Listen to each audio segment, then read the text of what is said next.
بسم الله الرحمن الرحيم. Assalamu alaikum wa rahmatullahi wa barakatuh. Alhamdulillah wa salatu wa salamu ala rasulillah. Amma ba'd. We as Muslims were spread out throughout the world by the grace of Allah. In fact, our populations have moved through more places on earth than it ever did from the time of our Prophet sallallahu alaihi wasallam. Yet, whether in societies with Muslim majorities or where we are a minority, we face a lot of crises.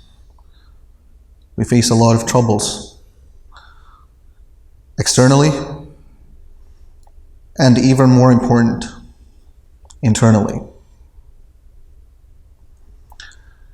Now, how do we solve these issues? How do we look for guidance on solving these issues? And what is the kind of yardstick that we use, or we should be using, in order to find out whether this is something that is according to the principles of our religion, the principles set out by Allah and His Prophet sallallahu alaihi wasallam. I think this confusion is what causes a lot of us to have these problems in society.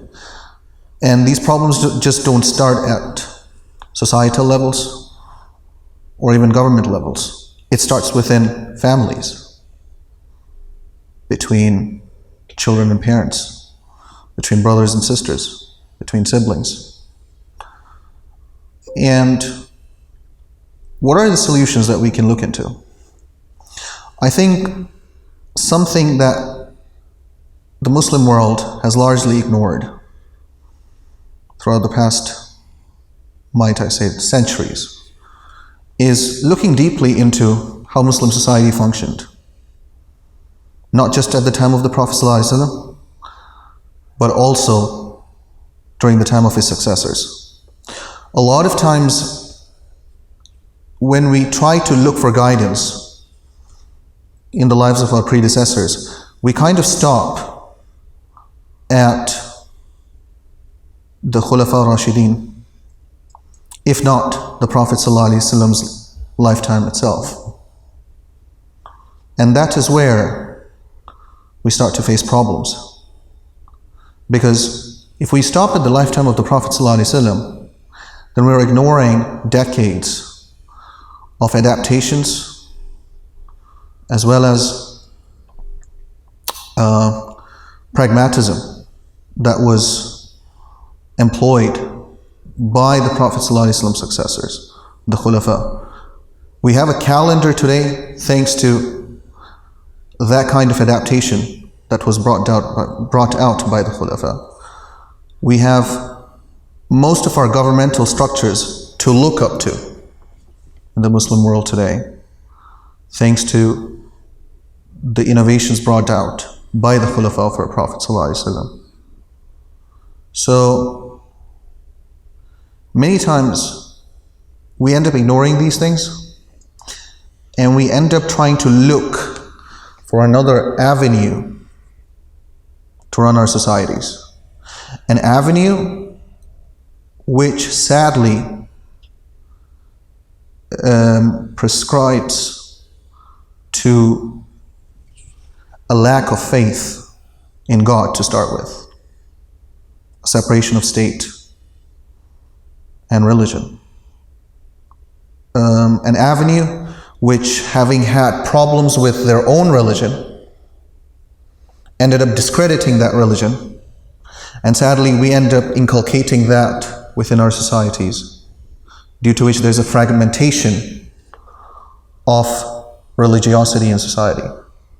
So these avenues were explored because we did not end up appreciating these hundreds of years of scholarship that exist between our times and that of our Prophet sallallahu alaihi wasallam. So I believe we should all take some of our reading time, not just to look into the sayings of our Prophet ﷺ and the verses of the Quran in order to deal with societal problems, but we should also look at what our scholars did throughout history. How did they interpret the Prophet ﷺ's way of life? How did they bring about solutions when confronted with a novel issue, when they came into new territories? And that is why we find such diversity throughout the Muslim world in the centuries prior, whether that is far west as Spain and Morocco, or far east as what is today Indonesia and Eastern China. So I hope that this helps us bring some clarity on the issue. Jazakallahu khairan. وصلى الله تعالى على خير خلقه سيدنا محمد وآله وصحبه أجمعين والحمد لله رب العالمين.